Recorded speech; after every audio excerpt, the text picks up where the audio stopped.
centenary of World War One was first. Oh, was I first? I didn't write You were that down. first. I didn't write that down, sorry. If we could hand these around. Oh, you've got some. Well, you might be better to talk about this. You're part of this team, aren't you? Well, as this gets handed around, and hang on, I better chuck a few of these around too.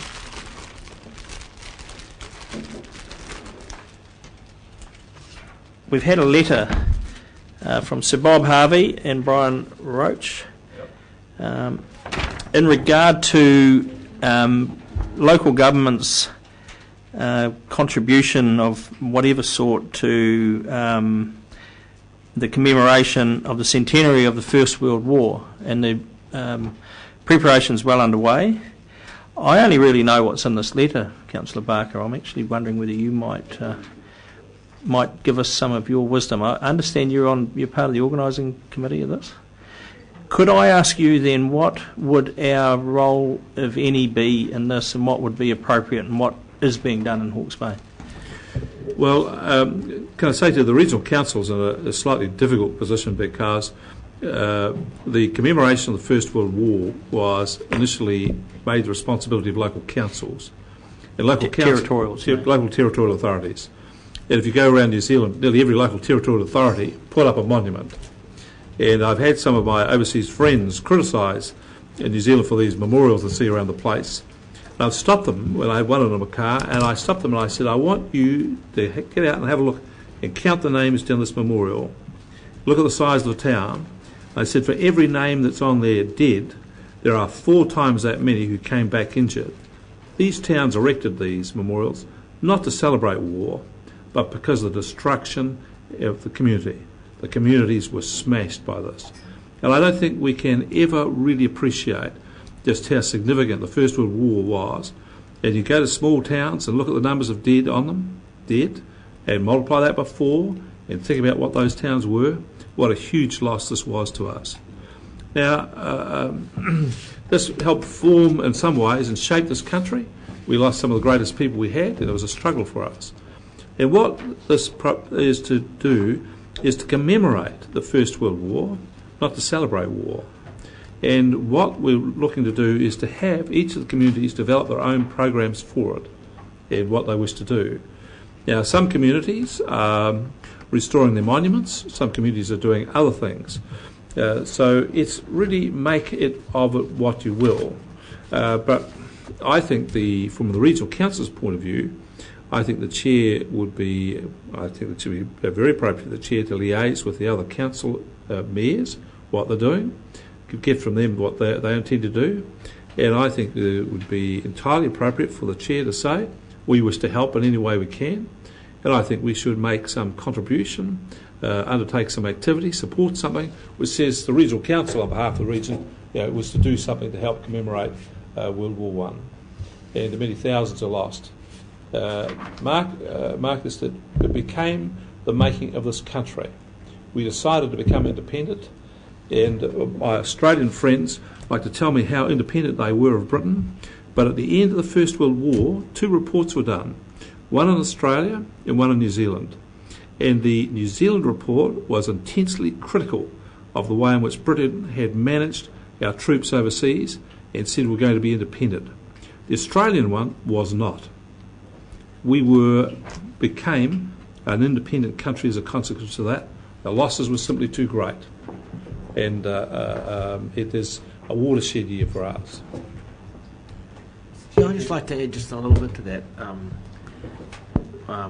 Whether we liked the reasons for World War One or not, and probably most of us don't, without Russell, I personally wouldn't be at this table, so probably some of you probably think that's a great idea, but certainly Russell came from Hawke's Bay, and he was the greatest general we ever produced in New Zealand. And I'll tell a little story. My grandfather fought under Russell, and when he came to Hawke's Bay, because he was from Oamaru, and he came from Hawke's Bay, he went and saw Russell and was welcomed into his fold, and there's no doubt about it, Russell saved the lives of huge numbers of New Zealanders, including my grandfather. So I think it's especially poignant that we in Hawke's Bay commemorate the people that went to that war and fought in that war, maybe for stupid reasons, colonialist reasons, but they nevertheless did it, and our generals stood up for our guys, and it was a great moment in Hawke's Bay history, let alone New Zealand history. Russell Street in Hastings. Russell Street in Hastings. Not many people know that. Right, okay, thank you. Well, I'll endeavour to talk to my colleagues, our colleagues, and see where we can actually fit into this. But it is important. Yeah. No question about it. Okay. Right, second, onga flooding. You happy with that, Councillor Hewitt, where that ended up? Or you wish to? Oh, post-mortem, sorry. I didn't put my one down first. Post-mortem. This is something which is entirely outside the province of this regional council. Right, next. But councils have a representative function. Just make no mistake about that. There have been a number of tragedies, and I won't go the details of them, in my area over the last wee while. And families have had to see their loved ones taken out of the province and go to Palmerston North for a post-mortem. On one occasion, the family was allowed half an hour with the body, the mati, and had to leave. It was some time before it came back. The social stress of this is unquantifiable. I understand that it's for financial reasons and others, but I do feel that people in their frustration, having nowhere to go, have made approaches to Rex and I about it. They said, well, you know, you're councillors, can't you do something, can't you help us? So it's the reason I bring it here.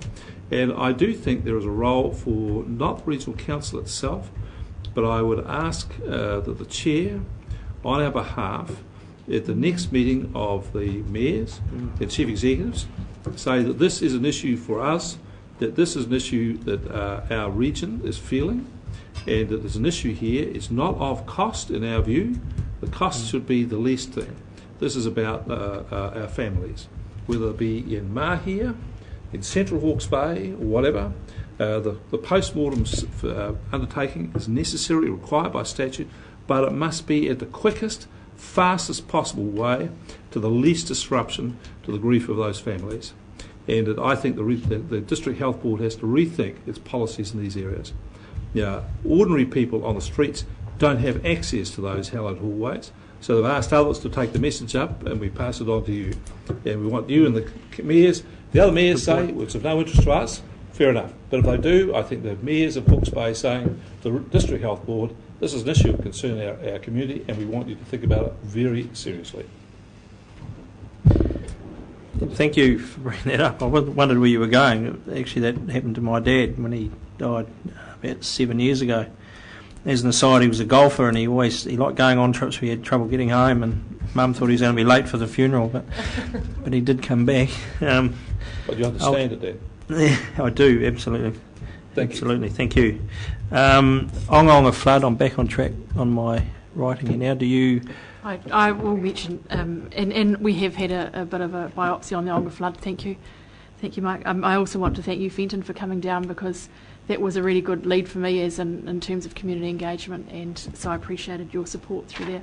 So we'll look forward to community meeting and getting you along in the new year, Rex.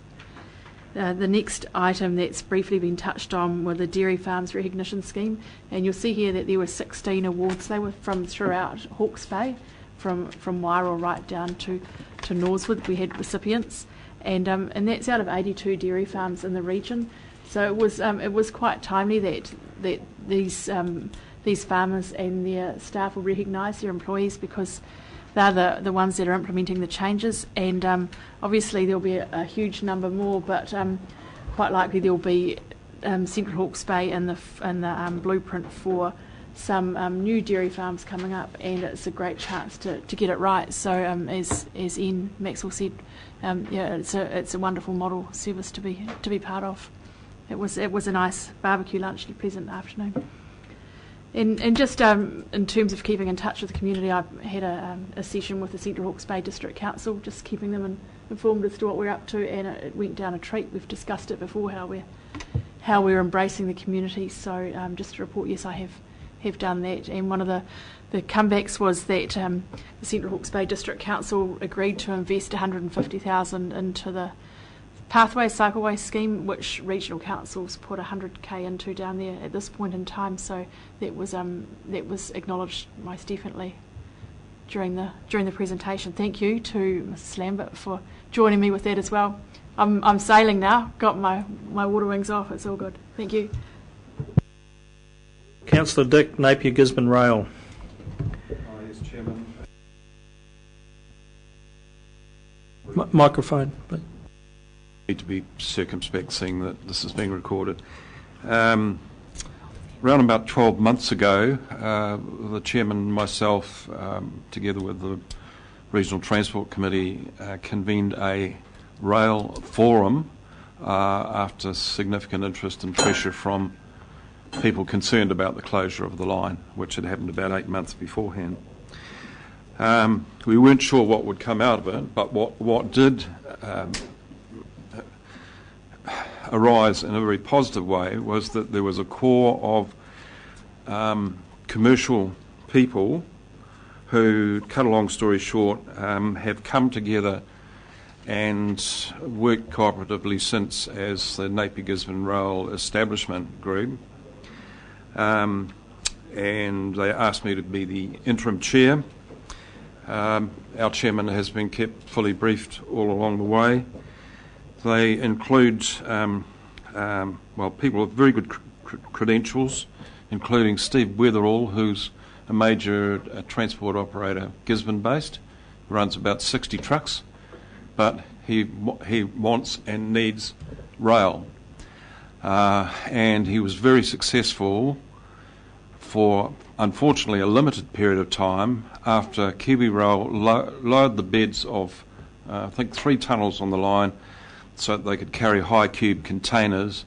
He was very successful as a freight forwarder in getting containerised product on that line and down to Port of Napier, and then unfortunately the tragic washout occurred. Other people involved: Ian Welsh, mainline steam tourism operator and a wealthy industrialist; Don Selby, an accountant from Paiatua, who owns a Fiat railcar; Neil Buchanan, recently retired senior manager, number 2 man from Kiwi Rail. So all these people have been working with and for us voluntarily. We submitted a draft business plan to the Minister of Transport, the Secretary of Transport, and to Kiwi Rail in about February of last year. And for most of the period after that, there was very little action other than Kiwi Rail being rather critical of the assumptions in the report, essentially to defend their decision to close the line. However, later on in the year, we managed to get Chris Tremaine reasonably interested in the notion, and I did that by fronting Steve Weatherall to him, because Steve's a practical man.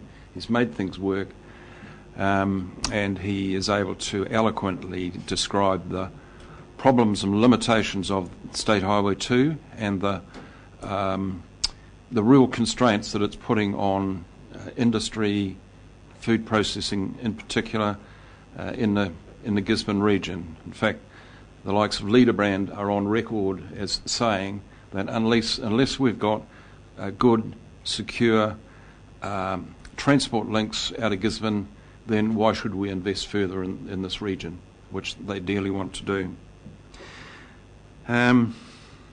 Fast forward again, we finally managed to get a meeting with Minister Brownlee on the 4th of this month, which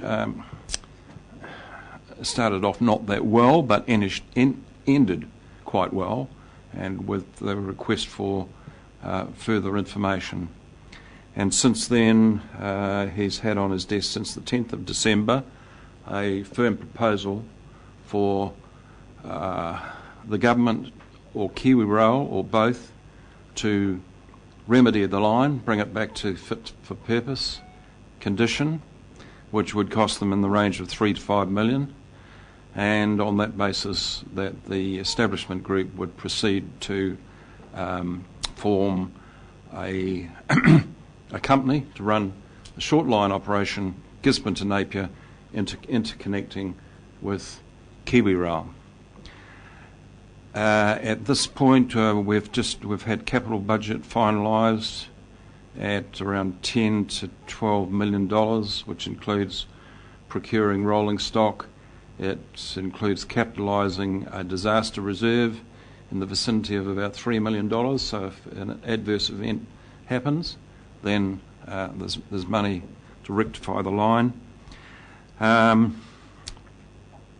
It will take 2 or 3 years to reach positive cash flow, but once it does, and that coincides with the wall of wood harvest in and around Wairoa and northern Hawke's Bay, it will move into good, positive profitability.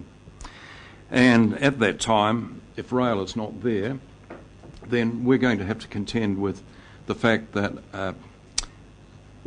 State Highway 2 is going to have to manage not just the 90,000 tonnes a year that it handles at the moment in logs from Wairoa northern Hawke's Bay down to Napier, but 1 million tonnes a year, and being in the range of 8 to 1 million tonnes a year for at least a good 10 years.